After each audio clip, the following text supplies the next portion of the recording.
मी साधना आणि भावनाला, माझ्या प्रेमाला आणि माझ्या सगळ्यात चांगल्या मैत्रिणीला गमावलंय, पण आता माझ्या मुलीला गमवायचं नाहीये मला. आता पुढे तो पूर्ण दिवस असाच गेला. लिओचा विषय निघाल्यानंतर आयुषची परत मयुरीला भेटायला जाण्याची हिंमत झाली नाही. अनय आणि रुद्रही दिवसभर त्यांच्याच कामात होते. मीनाक्षी आणि वेदाला अजून तरी मयुरीबाबत काहीच समजलेलं नव्हतं. अनयच्या वॉर्निंगमुळे दद्दूही मयुरीला भेटायला गेले नव्हते. पण आयुषकडून लिओबद्दल ऐकल्यापासून तिची त्याला भेटण्याची ओढ वाढतच चालली होती. तशीच जशी तिला काल रात्रीपासून अनयची वाटत होती.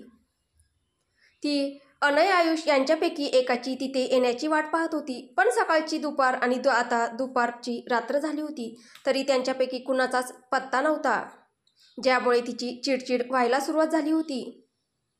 तिला राग येत होता या सगळ्या अनय आणि लिओच्या विचारात. तिने जेवणही केलं नव्हतं. आता रात्रीचे जवळपास 10 वाजले होते. त्याचवेळी अनयही रुद्रसोबत घरी आला.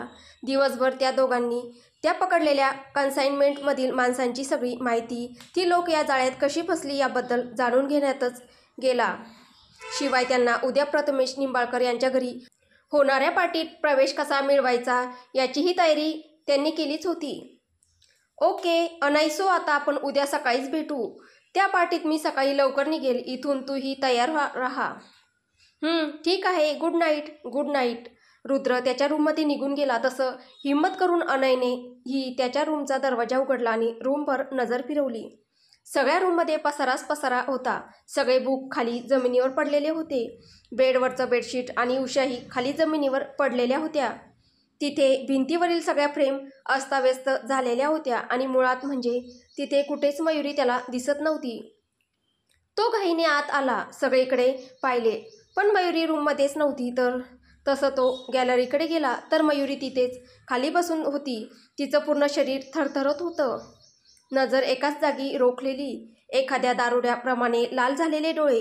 तिची ही अवस्था पाहून अनयला डॉक्टरांचं बोलणं आठवलं, जे काल रात्री इकडे देसाई मेन्शनमध्ये येताना डॉक्टर त्याला म्हणाले होते.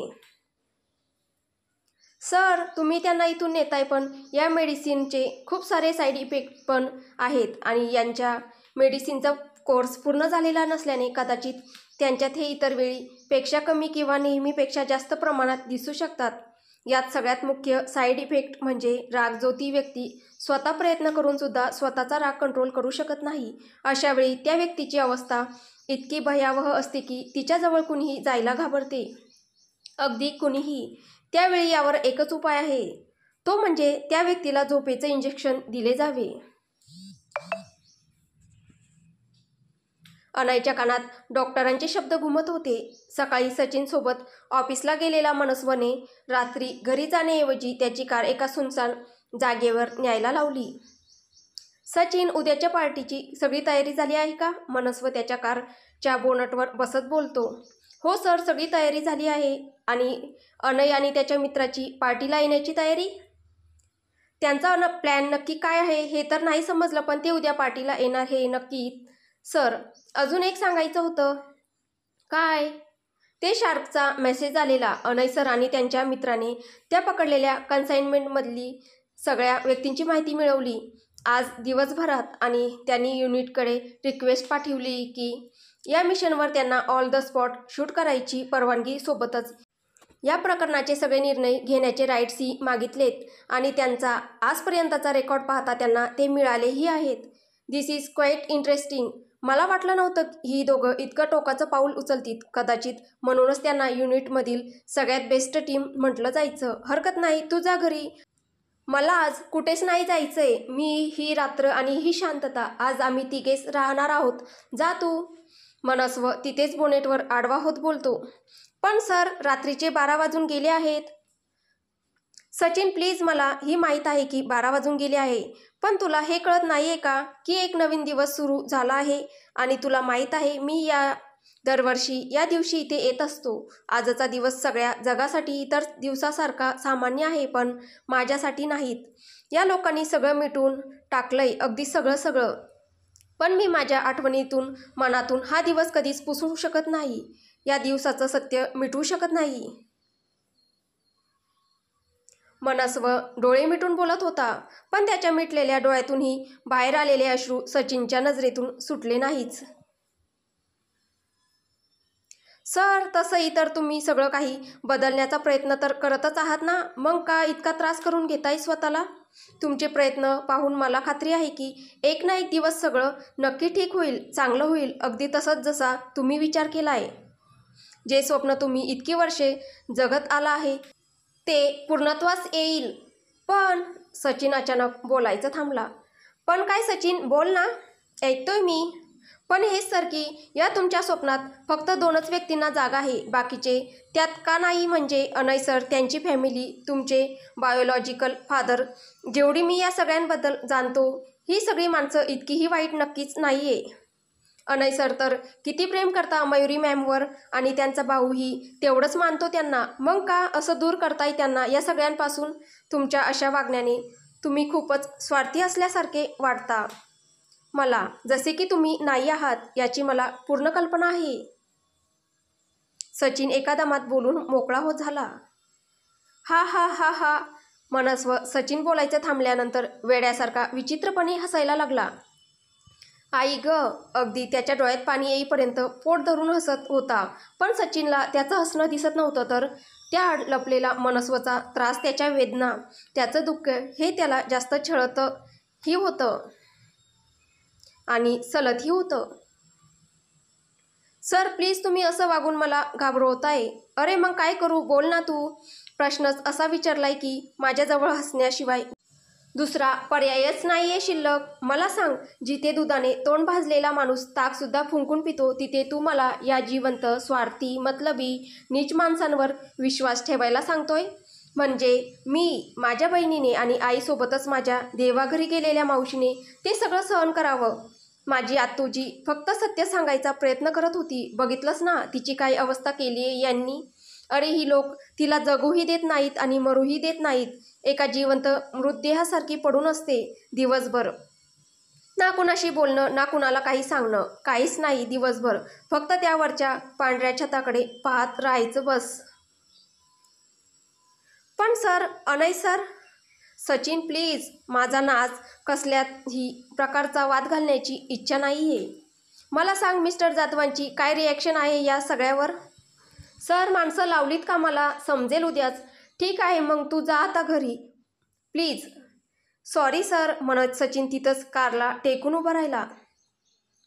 सचिन, तुला घरी जायचं नसेल तर कारच्या आत जाऊन बस, बाहेर खूप थंड हवा आहे. मनस्व डोळे मिटूनच बोलतो तसं सचिन हसतच कारमध्ये बसतो, कारण त्याला ठाऊक होतं की आता जर त्याने मनस्वचं नाही ऐकलं तर त्याच्या कुंडलीत शनीची 7.5 सुरू व्हायला क्षणाचाही विलंब होणार नाही. इकडे अनय मयुरीचा तो अवतार पाहून काही क्षण शॉकमध्येच होता, पण त्याने लगेच स्वतःला सावरला आणि तिच्याजवळ गेला. त्याने तिला भानावर आणण्यासाठी म्हणून तिच्या खांद्यावर हात ठेवला आणि त्याला जाणवलं की तिचं पूर्ण शरीर तापाने फणफणलंय. त्याने तसंच तिला उचललं आणि बेडवर नेऊन झोपवलं. त्याचं लक्ष तिच्या चेहऱ्याकडे गेलं तर ती एकटक त्याच्याचकडे पाहत हलकेच हसत होती. पण ती का हसते हेच त्याला समजत नव्हतं. म्हणजे डॉक्टरांनी सांगितलेल्या सिस्टमवरून तर ती चिडली हे स्पष्ट होत होतं. मग आता असं काय झालं जे तिचा राग जाऊन ती हसायला लागली? अनयने मान झटकली, कारण इतका विचार करण्यासाठी त्याच्याकडे वेळ नव्हता. त्याने तिच्यावर पांघरून घातले. आयुषला कॉल करून मिठाचं पाणी आणि काही कापडी पट्ट्या मागवल्या तिच्यासाठी, कारण सध्या त्याला तिला दुसऱ्या कुठल्या मेडिसिन देऊन तिच्या बाबतीत कसलीच रिस्क घ्यायची नव्हती. आयुषला कॉल केल्यावर त्याला काही विचित्र वाटू नये म्हणून त्याने त्यांची रूम आवरायला घेतली. आयुष येईपर्यंत त्याने जमेल तितकी पण बऱ्यापैकी रूम आवरली. तेवढ्यात आयुषनेही रूमचा दरवाजा वाजवला. तसं अनयने पटकन रूमचा दरवाजा उघडला आणि आयुषच्या हातातलं सामान घेऊन तो दरवाजा बंद करणार तोच आयुषने त्याला अडवत आत येण्यासाठी विचारलं. भाई, काय झालंय वहिनीला? मलाही आत यायचंय प्लीज. आयुषचा काळजीने भरलेला चेहरा पाहून अनयने काहीच न बोलता दरवाजा उघडा ठेवून आत निघून गेला. त्याच्या पाठोपाठ आयुषही आत आला. मयुरी अजूनही झोपलेली होती आणि ताप असल्याने कदाचित ती अर्धवट अचेतन अवस्थेत होती. तिला हालचाल करणाऱ्या अनयची हलकी ओझरती झलक दिसत होती, पण तिला ती स्वतःच खूप अशक्त वाटत होती. जणू तिच्या शरीरात कसलेच त्राण शिल्लक नाहीये. पण तिला अनयशी बोलायचं होतं. एक आठवण जी तिला अचानक आठवली होती, ती तिला सलत होती. त्याबद्दल तिला अनयशी बोलायचं होतं. विचारायचं होतं. त्यांचं नातं नक्की कसं होतं हे त्याच्याकडूनच तिला जाणून घ्यायचं होतं. पण सध्या तिच्यासाठी सगळंच अशक्य होतं. आणि खूप जास्त विचार करून किंवा जुन्या आठवणी आठवण्याचा प्रयत्न केल्याने तिचं डोकं खूप म्हणजे खूप जास्त दुखत होतं. इतकं की तिला असं वाटत होतं की कुणीतरी खूप जोरजोरात तिच्या डोक्यावर कशाने तरी वार करताय. आणि यामुळेच ती संध्याकाळपासून तिथं बाल्कनीत बसलेली होती. तिच्या डोक्यातील वाढत्या विचारांबरोबर तिच्या वेदना वाढत होत्या. आणि त्या वाढत्या वेदनांबरोबर तिचा रागही वाढत होता. पण जेव्हा अनयने तिच्या खांद्यावर हात ठेवला आणि माहीत नाही का पण एक हलकीच वाऱ्याची झुळूक तिला तिच्या पूर्ण शरीरभर जाणवली. सोबतच तिला हेही जाणवलं की तिच्या वाढलेल्या रागाचा पारा अचानक कमी झाला. पण तिच्यात उठून त्याच्याशी काही बोलण्याइतकी ताकद नव्हती. पण अनयनेच तिला उचलून बेडवर झोपवलं आणि आता तिच्या कपाळावर मिठाच्या पाण्यात भिजवलेल्या कॉटनच्या पट्ट्या ठेवत होता. आणि आयुष त्याच्या बाजूला बसला होता. शरीरात वाढत जाणाऱ्या तापामुळे की आणखी कशाने पण तिला आता झोपेची गुंगी चढल्यासारखं खूप थकल्यासारखे वाटत होतं, ज्यामुळे तिने डोळे मिटून घेत स्वतःला झोपेच्या अधीन करून दिलं. बाई, मयुरीला झोपलेलं पाहून आयुष हळूच बोलला. काय? अनय मयुरीच्या कपाळावरील पट्टी बदलत बोलतो. वहिनीला काय झालं होतं आता? कदाचित तिला कुठल्या तरी गोष्टीचा राग आला होता, त्यामुळे तिची अशी अवस्था झाली होती. डॉक्टरांनी सांगितलं होतं की त्या मेडिसिनचे काही साईड इफेक्ट होतील म्हणून. अनयने त्याचं काम चालू ठेवत सांगितलं. पण बाई, तू तर म्हणाला होता की त्याने वहिनीवर पहिल्यांदा या मेडिसिनचा यूज केला आहे आणि याआधी कधीच त्याने कुठल्याच जिवंत व्यक्तीवर किंवा प्राण्यावर याची टेस्ट करून पाहिलेली नाहीये.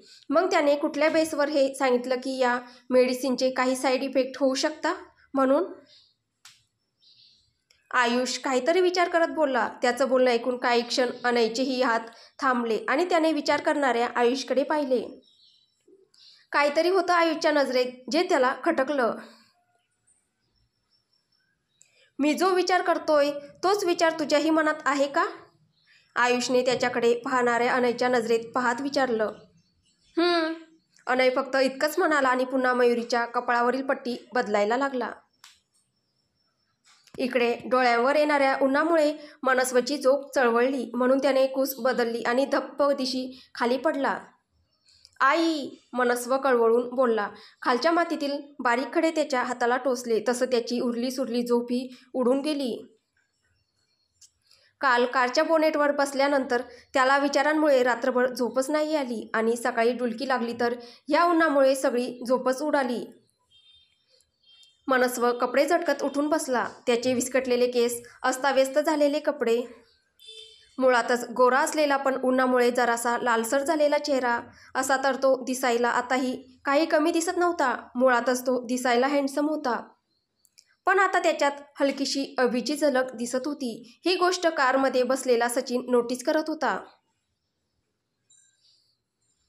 खरंच काही गोष्टी कधीच बदलू शकत नाही. सचिनने नकारार्थी मान हलवली आणि कार बाहेर आला.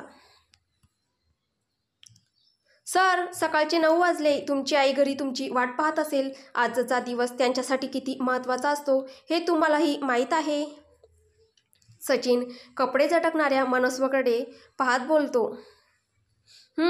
चल निघूया. मनस्व कारच्या पॅसेंजर सीटवर बसतो तसंच सचिनही खांदे उडवत ड्रायव्हर सीटवर जाऊन बसतो आणि काही न म्हणता कार स्टार्ट करतो.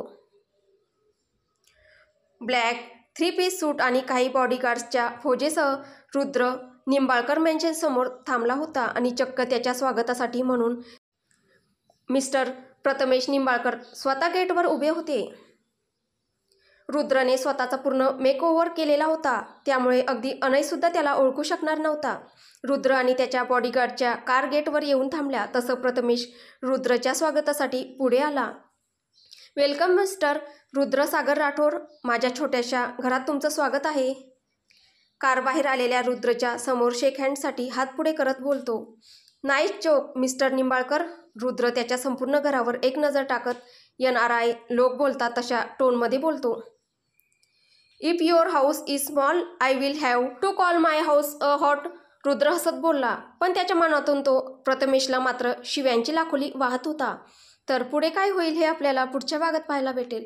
तुम्हाला ही कथा कशी वाटते आहे कमेंटद्वारे नक्की कळवा आणि कथा आवडत असेल तर व्हिडिओला लाईक करा, शेअर करा आणि चॅनलवर कोणी नवीन असेल तर चॅनल सबस्क्राईब करा. धन्यवाद.